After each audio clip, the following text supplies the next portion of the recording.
진짜 오늘은 구름 한 점이 없네.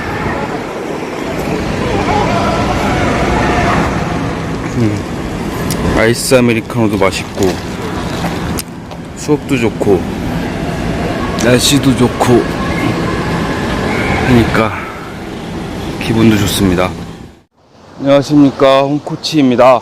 네, 오늘 토요일이고요. 토요일 아침인데 지금 광화문에 왔어요. 초등미술연구회 하다에서 주최하는 어떤 오프라인 모임에 제가 신청을 해놨었나봐요. 그래도 1부, 2부 해서 8시간 정도 알차게 준비가 된 것 같으니까 한번 가보겠습니다. 네.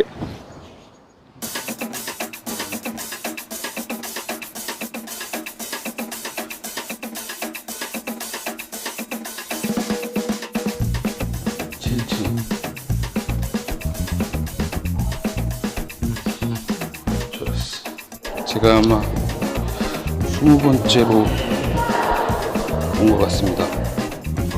보자면은 소세지 중에 맥스봉 아세요? 맥스봉. 네, 수업을 다 들었는데 지금 시간은 오후 6시 9분입니다. 한 줄로 요약하자면 네, 대박, 취향 저격.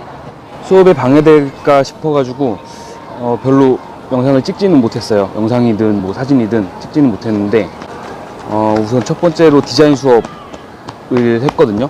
디자인 수업에서는 네, 오전 강의를 맡아주실 박효빈 디자이너 선생님은 썸을 탈 때 그 두근거림 뭔지 아시죠? 썸 탈 때 그 문자 언제 오지? 박효빈 디자이너님의 수업이었는데 개인적으로는 엄청 압축된 고퀄리티의 강의였습니다.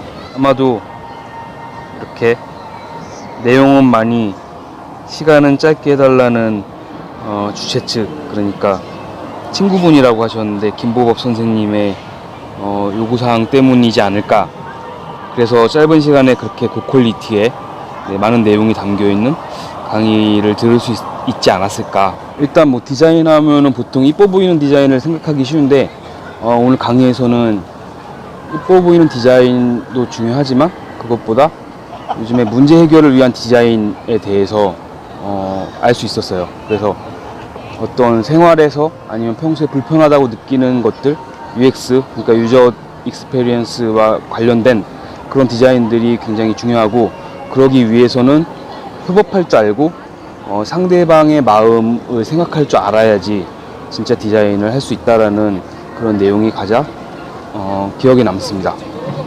그리고 그 디자인 교육이 선행되어야 한다는 그런 이야기가 있었는데, 빠르게 변하고 있는 시대에서 어떤 기준이 굉장히 명확해져야 되는데, 그런 가치의 기준 그리고 삶의 기준을 세울 수 있는 그런 방법 중에 하나가 디자인을 먼저 빨리 배워보는 것이라는 이야기를 했는데요. 왜냐하면 우리가 어떤 선택을 할 때 감성이나 철학이 기반이 되어서 그 기준을 가지고 선택을 할 수 있게 만들어주는 요소 중에 하나가 디자인이지 않을까라는 이야기가 굉장히 마음에 와 닿았습니다. 뭐 제일 마음에 남는 거는 디자인을 배우고 그걸 업으로 하면서 점점 상대방의 마음에 관심을 두고 그렇게 변해갔다는 그런 이야기가 있어서 그게 가장 기억에 남습니다. 그리고 두 번째 시간에는 오후에 진행이 됐는데 초등미술 관련된 어떤 팁들과 어떻게 진행을 했었는지 뭐 이런 얘기들을 들을 수 있었고요. 낙서와 관련된 것들에 관심이 많고 그런 것들 준비하고 있는 저에게는 굉장히 꿀팁 같은 느낌이 드는 그런 팁들, 그리고 내용들, 그리고 감동이 있는 그런 내용들이 굉장히 많았습니다. 진행은 김보법 선생님이 해주셨는데 이런 책도 이런 책도 쓰신 분이고 굉장히 그 미술과 관련해서 진심을 담고 아이들에게 정말로 도움이 될 수 있도록, 그 턱을 넘을 수 있도록 고민을 많이 하신 분이라는 인상을 많이 받았어요. 우선 첫 번째로는 좋은 결과물에 대한 이야기가 있었는데 아이들이 미술을 접할 때 좋은 결과물이 어느 정도 보장이 되어야지 그게 동기가 되고, 그래서 참여를 이끌어낼 수 있고, 그 참여로 인해서 어떤 내면의 변화라든가 좋은 영향을 받아볼 수 있다, 이런 내용이 있었고 굉장히 공감하는 부분이었습니다. 근데 그 좋은 결과물을 만들어내기 위해서는 수업을 설계하거나 할 때 예를 들면 어떤 턱이 되는 부분들이 있잖아요. 예를 들면 도구를 선택하는 거라든가 이런 것들까지도 최대한 단순한 도구를 선택하면서도 결과물이 나올 수 있는 도구를 하도록 한다던가, 아니면은 중간에 과정에서 힘들 수 있는 부분들을 과감히 제거를 하거나 미리 준비를 해둠으로써 좀 더 쉽게 실제 시간에, 그 미술 시간에는 자신의 작품을 만드는 데 온전히 집중할 수 있도록 세팅을 한다는 얘기를 듣고 설계자의 그런 역할이 얼마나 중요한지에 대해서 생각을 하게 됐습니다. 본질은 아이디어의 표출, 그리고 그거를 통해서 내 내면에 있는 것들을 끄집어냄으로써 내 내면의 어떤 상처를 어루만질 수도 있는 거고, 표현하는 욕구를 채울 수도 있는 거고, 굉장히 공감이 많이 갔습니다. 그리고 또 그렇게 했던 여러 예시들, 그러니까 이거를 비계라고 하더라고요. 비계.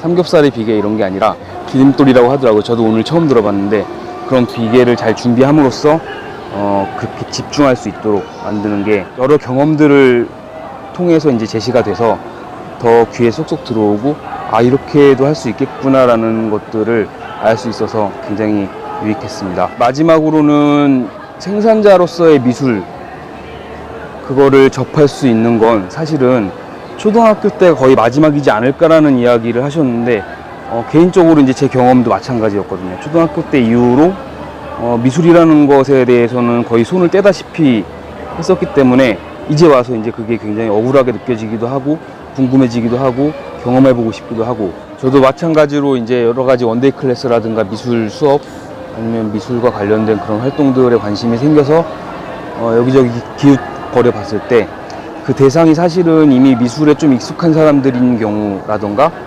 그래도 취미로라도 계속 지속했던 사람들인 경우가 많았거든요.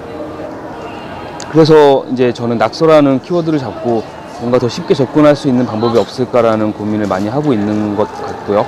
그 초등학교가 미술, 생산자로서의 미술, 창작자로서의 미술 활동을 할 수 있는 마지막 기회일 수 있다는 그런 말을 들으면서 사실은 약간 울컥해서 눈물이 날 뻔도 했습니다.